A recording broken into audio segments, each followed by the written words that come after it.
পানিতে ডুবে নষ্ট হয়ে গেছে। শখের জিনিসটাও আমার হারিয়ে গেছে ভাই।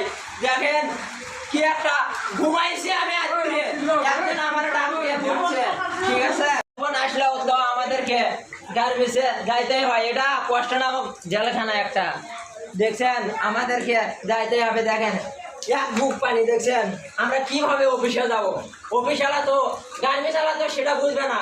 দেখেন আমাদের কষ্ট যেমন ভাই, দেখেন আমাদেরকে যাইতেই হবে অফিসে। অফিসে না গেলে তো আমাদের বেতন দেবে না। আমরা বেতনে কাজ কাম করি, দেখেন চাকরি করি আমরা যদি একদিন অফিসে না যাই তাহলে অনেক বকাবকি করে সুপারভাইজার ইনচার্জেরা। দেখেন ছেলে